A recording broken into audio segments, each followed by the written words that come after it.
So, hello class 7, welcoming you all back to your chapter that is how the land becomes sacred. तो हमने पिछली class में थोड़ा बहुत इसका स्टार्टिंग करी थी कि सेक्रेडनेस क्या है एंड थोड़ा बहुत हमने देखा था क्या क्या जैसे Dargah Sharif, Velankanni church and then Mahabodhi stupa, Golden Temple, है ना। ऐसे ऐसी जगह की हमने बात करी थी और हमने मेजरली बुद्धिज्म और सिखिज्म का ओरिजिनेशन और थोड़ा बहुत उनकी चीजें जो थी वो हमने पढ़ा था in our last chapter, sorry in our last episode. ठीक है। सो अब एपिसोड 1 हमने कर लिया, this will be episode number 2 और हम आज शुरू करने जा रहे हैं एपिसोड नंबर 2 से। Let us start without any further ado. So India has for ages past been a country of pilgrimages. All over the country you find these ancient places from Badrinath, Kedarnath and Amarnath, high up in the snowy Himalayas down to Kanyakumari in the south. What has drawn our people from the south to the north and from the north to the south in these great pilgrimages? It is feeling of one country and one culture. तो ये जवाहरलाल नेहरू ने 1961 में कहा था कि जो India है, जो भारत है, और पिलग्रिमेजेस का पूरा देश है उसका, है ना। हमारे पूरे देश में अलग अलग एंशियंट एंशियंट प्लेसेस, इनकी पुरानी पुरानी ऐसी जगहें हैं जहाँ पर लोग मन्नतें, मुरादें, प्रेयर, पूजा पाठ वगैरह करने आते हैं, जैसे कि बद्रीनाथ, केदारनाथ, अमरनाथ। एकदम हवा कह रहा हूँ, सॉरी, एकदम स्नोई माउंटेन से भरा हुआ रीजन वहां पर है ना। तो वहां पर से लेकर के कन्याकुमारी तक ऐसी ऐसी जगहें हैं जो कि लोगों को, जो साउथ में है उनको नॉर्थ तक मिला के लेने के लिए जाता है, कि मतलब कि वो लोग पिलग्रिमेजेस में जाएंगे तो जगह तो उनके पास उठ के नहीं आएगी, वो ही जाएंगे वहां पे। तो साउथ से नॉर्थ से साउथ तक लेके आता है लोगों को। क्यों? क्योंकि उनको ये ग्रेट पिलग्रिमेजेस करनी पड़ती हैं, करनी होती हैं, करनी चाहिए, करनी लगती है कि भैया हम ये करें। सो इसी फीलिंग के करके यहाँ पे इतनी अच्छी अच्छी पिलग्रिमेजेस हो पाती हैं, इतने अच्छे पिलग्रिमेजेस की कंट्री कहते हैं इसको। सो दैट इज वाई ये एक फीलिंग है एक कंट्री की, एक कल्चर की, ये जवाहरलाल नेहरू की लाइन थी। तो अब हम स्टार्ट करते हैं पिलग्रिमेजेस से ही। सो पिलग्रिमेजेस, many Indians undertake तीर्थ यात्रा और pilgrimages to various sacred sites और तीर्थ during their lifetime। तो आपने ये शब्द भी बहुत सुना होगा, दैट तीर्थ या तीर्थ यात्रा। तो तीर्थ यात्रा का मतलब यही होता है कि इन पिलग्रम साइट्स या इनका विजिट करना, एज अ घूम के आना। घूम कर जो आना नहीं is not a correct word to use for them, but as an जाना यहाँ पे at least once in a lifetime, है ना। अपनी जिंदगी के दौरान में तो एक आधी बारी लोग जाना चाहते ही होते हैं। तो ऐसे पिलग्रमेजेस को हम तीर्थ यात्रा कहते हैं, और जो हम इधर जाते हैं इस साइट्स को, इन सेक्रेट साइट्स का जो नाम होता है उनको हम कहते हैं तीर्थ। ठीक है। This ancient and continuous tradition of pilgrimage is not just a physical journey, but also an inner journey that requires a specific code of conduct। मतलब कि जो इतना पुराना और एक कंटिन्यूअस काइंड ऑफ ट्रेडिशन है ना आपका, लाइक ये रिवाज सा है जैसे कि पिलग्रिमेजेस का, वो कोई एक फिजिकल जर्नी नहीं है, कि मतलब ये नहीं है कि बस आप घूम के आ गए, नहीं। बट वो आपका एक अंदरूनी, यानी कि आपके आत्मा के, आपके अंदर की ऐसी जर्नी होती है जो कि आपका एक स्पेशल कोड ऑफ कंडक्ट मांगती है ना। You can not like go any way, ऐसे वैसे कैसे भी, है ना। आपका जो अंदर की सोल है, आपका अंदर का जो दिल है, वो एज एन ऐसे मंजूर होना चाहिए। आप अपनी नॉट एज आउटसाइड आप फिजिकल जर्नी नहीं करते, बट अपनी सोल की, अपने दिमाग की, अपने दिल की इनर जर्नी भी आपके इससे होती है, and which requires the kind of discipline which one should have, the code of conduct which one should have while doing such a pilgrimage or such a journey, right? For at least 3,000 years and with no modern means of transportation available, Indians have been crisscrossing the subcontinent, resulting in its entire geography being considered sacred. We will return to this soon। मतलब कि 3,000 से कम 3 साल से, और कोई भी modern means नहीं है ट्रांसपोर्टेशन का, इतना अच्छा नहीं है, बट देन ऑल्सो जो इंडियन है वो इतना पूरे सब कॉन्टिनेंट में इधर से उधर, उधर से इधर जाते रहते हैं। इसका मतलब ये है कि जो इतनी ज्योग्राफी है उसको बहुत ही ज्यादा सेक्रेट माना गया है, कि कोई इतना एवन इतना अच्छा ट्रांसपोर्टेशन का मोड ना हो के भी they are then also going here and there, they are then also visiting these pilgrimage sites, और वो यहाँ पे जा रहे हैं। सो इसका मतलब तो यही है कि ये जो इंडिया है, जो भारत है, it is very much sacred। Alright, यहाँ पे कुछ लिखा हुआ है, दैट इज तीर्थ का meaning. So literally a place where one can cross river or other body of water। Symbolically it becomes a place where one can cross from the ordinary worldly life to a higher spiritual life। Such places are held in high reverence and regarded as sacred।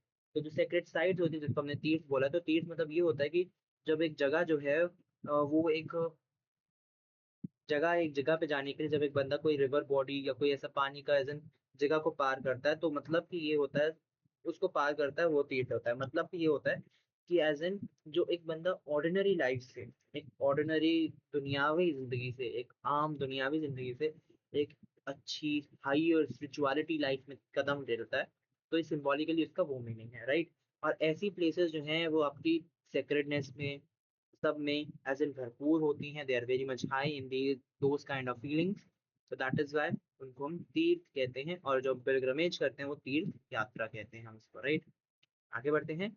Here is an excerpt from the writings of Dharampal, a historian and a thinker.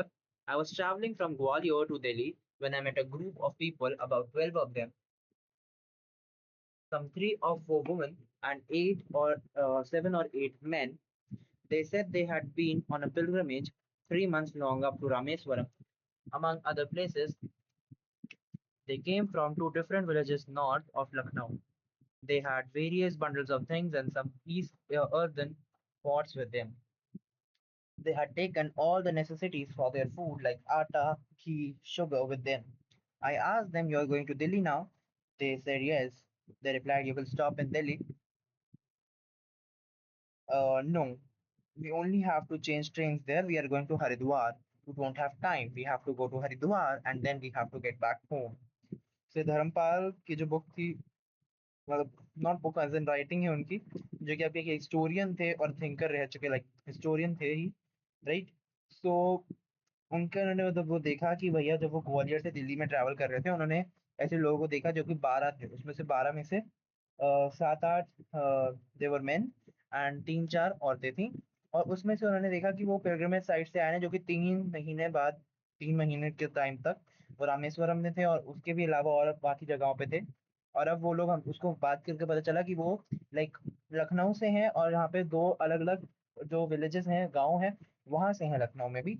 और वो बहुत ही अलग अलग चीजें अपने साथ लेके घूम रहे थे, बहुत ही अर्दन पॉट्स, यानी कि आपके जो पॉट्स होते हैं, वो लेकर घूम रहे थे। और उसमें हर एक जितना भी उनको खाना जैसे जरूरत होती है खाने की ना, कि हमारे को खाने की दिक्कत तो कहीं ना पड़े, वैसे सा जैसे खाने के लिए आटा, घी, चीनी सब कुछ लेकर चल रहे थे। और उसने उनसे पूछा भी कि आप लोग दिल्ली जा रहे हो? उन्होंने कहा।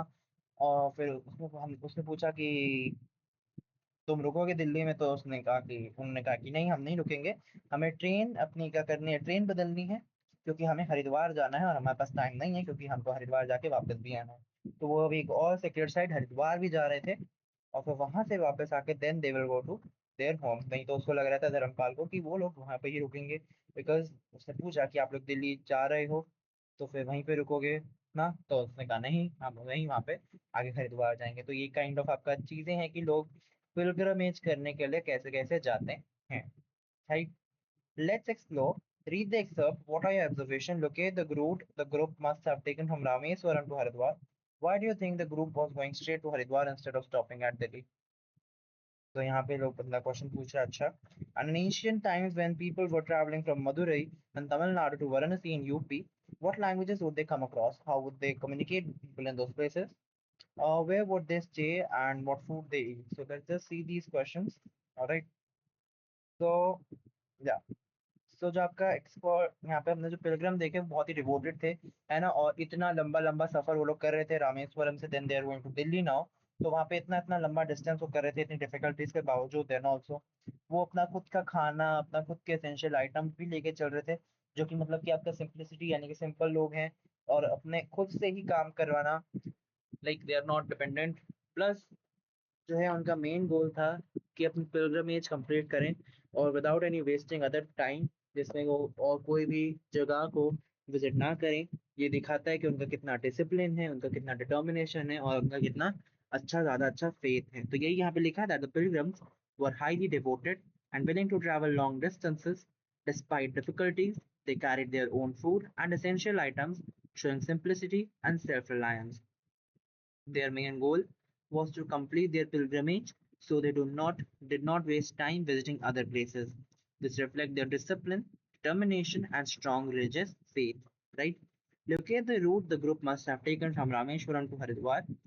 So मतलब कि जो इन्होंने का ग्रुप था उसमें मोस्ट लाइकली जो हमको लगता है, पहले वो रामेश्वरम से मदुरई गए, मदुरई से चेन्नई गए, चेन्नई से विजयवाड़ा गए, विजयवाड़ा से नागपुर, नागपुर से ग्वालियर, दिल्ली।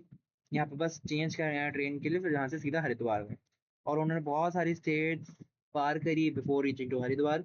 तो ये जो एग्जैक्ट रूट है वो अलग हो सकता है, बट हमने आज जो दिखाया वो है ये। Why do you think the group was going straight to Haridwar instead of stopping at Delhi? मतलब सीधा हरिद्वार ही क्यों जा रहे थे, दिल्ली ना रुके?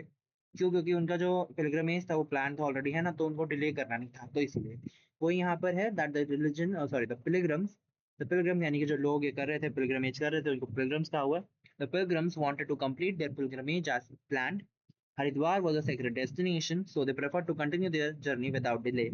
The religious purpose was more important than sightseeing or staying in Delhi. मतलब कि जो उनका ये धार्मिक विजिट था, यानी कि वो लोग जो जा रहे थे, वो ज्यादा अहमियत देते हैं, वो ज्यादा इंपॉर्टेंट है, ज्यादा सिग्निफिकेंट है देन उनको दिल्ली में रुकना या दिल्ली में घूमना, इधर उधर घूमना।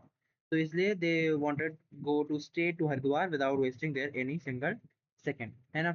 इन ancient times when people travel from Madurai, Madurai से जो वाराणसी जाते तो कितने लैंग्वेजेस बदलती हैं, यानी कि लैंग्वेजेस तो जितनी स्टेट्स बीच में आएंगी उस हिसाब से है, राइट। तो कितनी लैंग्वेजेस उसमें बदलती हैं, प्लस जो है आपका ये भी पूछा गया कि वहाँ पे कैसे उन्होंने कम्युनिकेट किया, वहाँ पे वो कह रहे कि नहीं, वहाँ पे क्या खाना खाने को मिला कि नहीं, कैसे खाना खाया होगा, ये सब है। सो जो ट्रैवलर्स हैं, I will just read this out.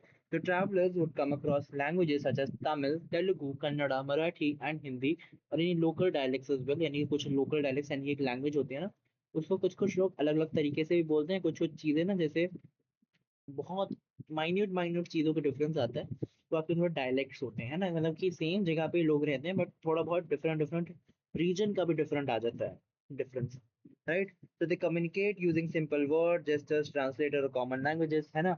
जैसे कि सिंपल सिंपल लैंग्वेजेस यूज करके भी हो जाता था, जैसे अभी का तो टाइम में तो हो जाता है, बट पहले के टाइम में जैसे संस्कृत या प्राकृत होते थे रिलीजियस सेंटर्स, वहां पे वो लैंग्वेजेस बोली जाती थी, है ना। And this should have they could have stayed in the temple, यानी कि है ना, मंदिर धर्मशाला वगैरह यहीं पे वो लिखा है that they could have stayed in temples, monasteries, dharamshalas, inns और विद लोकल फैमिलीज जो वहाँ पे लोकली रहती होंगी, प्लस जो भी फूड वहाँ पे लोकली मिलता होगा they could eat that, they eat locally available food such as rice, wheat, pulses, fruit, vegetable, milk and simple traditional meals offered by local people or temples, ठीक है। तो ये है कि मतलब उन्होंने उन्होंने जितना जितना करा पार वो हमने दिखा दिया, बता दिया, ऑलराइट। सो आगे बढ़ते हैं। In the Jain tradition, the Tirthas are associated with the places where the Tirthankaras attain liberation of a significant events of their lives afterward। मतलब कि जो जैन ट्रेडिशन है वहाँ पे तीर्था मतलब वो होते हैं जब पे तीर्थंकारा ने अपनी लिबरेशन पाई है, या फिर वहाँ पे कोई इनके जिंदगी में कोई ऐसी सिग्निफिकेंट यानी कि वो इंपॉर्टेंट चीज हुई है। तिरंतकारा मतलब कि कोई ऐसा लिटरली समवन होने एक तीर्थ है, यानी कि जो एक बंदा वो तीर्थ यात्रा करता है ना, तीर्थ जाते हैं तो तीर्थ बनाता ही है, या that is who guides crossing from ordinary to higher life, यानी कि या तो जो गाइड करता है कि दुनियावी जिंदगी से एज स्पिरिचुअल जिंदगी में जाते वक्त, है ना। और जो जैनिज्म में जो तीर्थांकर्स होते हैं एकदम सुप्रीम प्रीचर्स होते हैं धर्म के, मतलब जैसे होता है ना, उनको एज इन मानते हैं, तो वही तीर्थांकर्स होते हैं, right. So trees, ponds, hills, and mountains that the Trinkara visited or meditated at are also considered sacred। मतलब कि जहाँ पे जैसे कोई यहाँ पे कोई भी एज ए नेचुरल जगह पे जैसे माउंटेन, पॉन्ड, ट्रीज के पास बैठकर मेडिटेशन भी करी होगी, तो उसको भी वो लोग सेक्रेड कंसिडर करते हैं, है ना। तो ऐसी ऐसी जो एग्जाम्पल्स हैं ऐसी ऐसी जगहों के वो है कि माउंट आबू, गिरनार, शत्रुंजया हिल जो कि आपका सौराष्ट्र में है यानी कि गुजरात में है।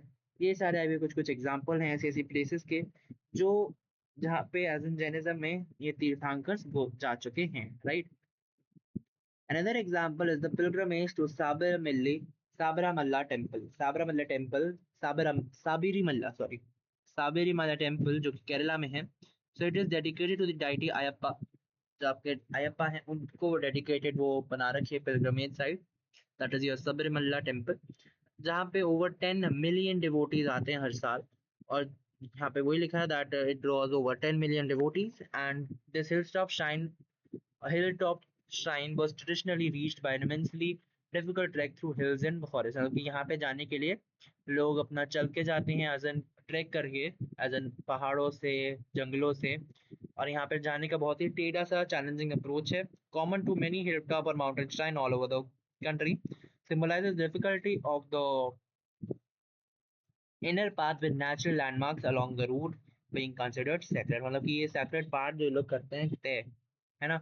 तो वहां पर जाने के लिए उसको इतना इतना चल के जाना है, प्लस इतना इतना कुछ करके जाना है, तो जो कि ज्यादातर आपकी बहुत जगहों पे बहुत जगहों के ऐसे स्थानों पे बहुत जगह पे ऐसे खुद से ही चल कर जाना होता है, वहाँ पे कोई गाड़ी, कोई आपको छोड़ने का ऐसी व्यवस्था भी नहीं होती, तब भी लोग जाते हैं। तो वही यहाँ पे लिखा है, दैट इज वेरी कॉमन, कि यहाँ पे जितने भी हिल टॉप माउंटेन श्राइन्स होते हैं हमारी कंट्री के आसपास में, जितने भी कंट्री में ही मतलब, उनमें सब में हमको खुद से डिफिकल्टी, हमारे इनर पार्ट डिफिकल्टी होती है, जिसमें नेचुरल लैंडमार्क जो होते हैं ऐसी जगह पे होते हैं। और इस रूट को पार करके जाना भी as an kind of sacred माना जाता है, कि एज एन भैया बंदा इतना कुछ करके, इतनी वो करके, इतनी मेहनत मशक्कत करके, the one is coming here, right. तो यहाँ पे आप देख सकते हो, है ना।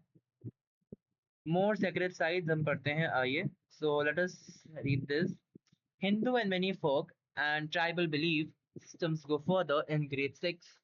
मतलब कि बहुत सारे जो हिंदू और बहुत सारे अलग अलग ट्राइबल बिलीफ है वो भी आगे ऐसे चलते हैं, है ना। जैसे ग्रेड 6 में we learn that in the belief system people regarded elements of nature such as mountain, river, trees, plants and animals and sometimes tone to as sacred. मतलब कि जो नेचर के एलिमेंट है ना, जैसे पानी हो गया, है ना, रिवर, मतलब कि जैसे कोई पेड़ हो गया, कोई पौधा हो गया, कोई ऐसे जानवर हो गया, उसको भी, कोई आता कि स्टोन्स को भी, है ना, पत्थरों को भी बहुत सेक्रेट माना जाता है। बहुत एग्जांपल्स है हमारे पास, जैसे रिवर में गंगा यमुना है, ट्रीज भी होते हैं बहुत, I can't remember any right now. Plants में जैसे तुलसी होती है ना, एनिमल्स में बहुत सारे एनिमल्स होते हैं, जैसे गौ, गाय होती है, right.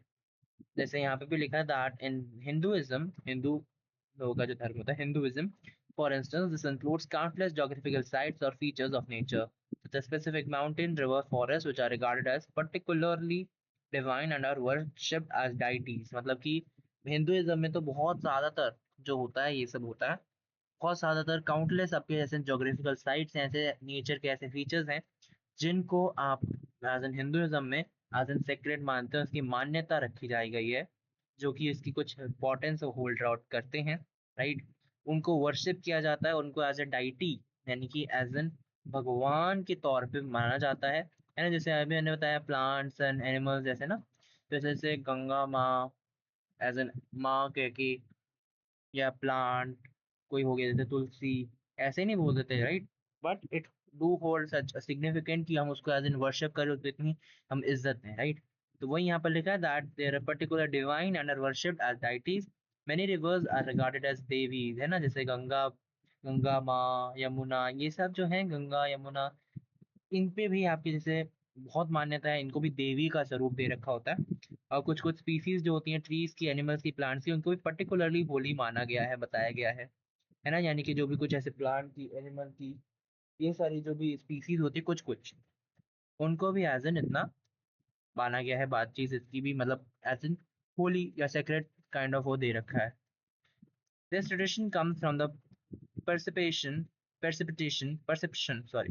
perception of a divine presence in all the nature। तो ये हमारा परसेप्शन है कि कोई डिवाइन प्रेजेंस है उसके नेचर में, हर एक नेचर में, पूरे नेचर में, उस जगह पे, उस एलिमेंट ऑफ नेचर में, उस फीचर ऑफ नेचर में, एज एन एक हमारा परसेप्शन है कि वहाँ पे कुछ उसके अंदर डिवाइन प्रेजेंस है, जिसको हमको इज्जत देनी चाहिए, जिसको हमें मान्यता रखनी चाहिए, है ना।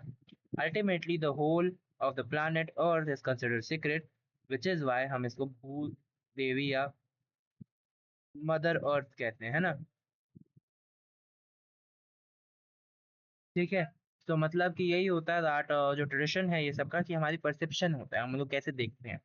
और अगर हम देखते जाएं कि सारा नेचर तो एलिमेंट का ही पूरा नेचर एज एन पूरा अर्थ ही बना रहा है, तो एज एन पूरा अर्थ ही आपका मदर अर्थ काइंड हम उसको एज एन नाम देते हैं। तो वही यहाँ पे लिखा है that we like associate that all as an mother earth. Alright, आगे बढ़ते हैं। देयर आर फ्यू एग्जांपल्स, अब ये कुछ ऐसे दो तीन एग्जांपल्स दे रखे हैं डिस्ट्रीब्यूशन के, तो एक एक करके पढ़ते हैं।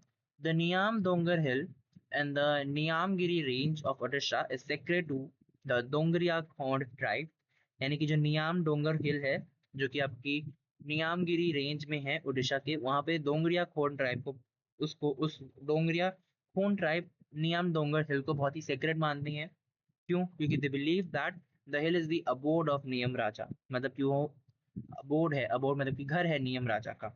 The supreme deity who provides everything they need for sustenance. यानी कि वो ऐसे सुप्रीम डाइटी, यानी कि जो ऐसे भगवान है, जो उनको जो भी कुछ चाहिए होता है, जो भी जीने के लिए, रहने के लिए चाहिए होता है, वो नियम राजा जी प्रोवाइड करवाते हैं। Cutting tree here is prohibited and consider sign of disrespect to the deity.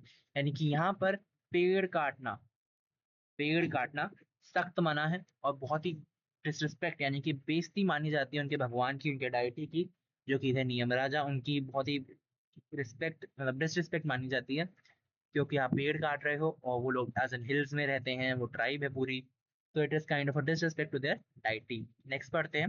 In the early 2000s,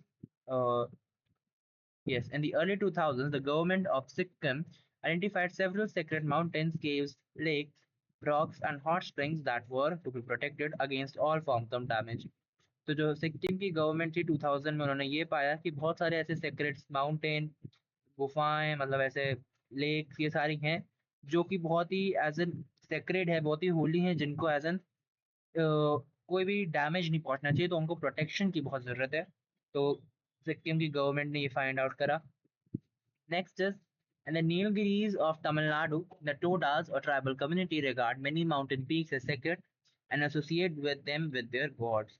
मतलब कि नीलगिरी जो है तमिलनाडु के, वहाँ पे जो टोडास, टोडास एक ट्राइबल कम्युनिटी है जो कि माउंटेन की पीक्स यानी कि जो चोटियाँ होती है ना, लाइक एकदम पीक पॉइंट यानी कि एकदम ऊपर वाला जो पॉइंट होता है माउंटेन्स का, उनको बहुत ही सेक्रेड, बहुत ही होली मानती हैं, उनको एसोसिएट करते हैं उनके भगवान से, है ना।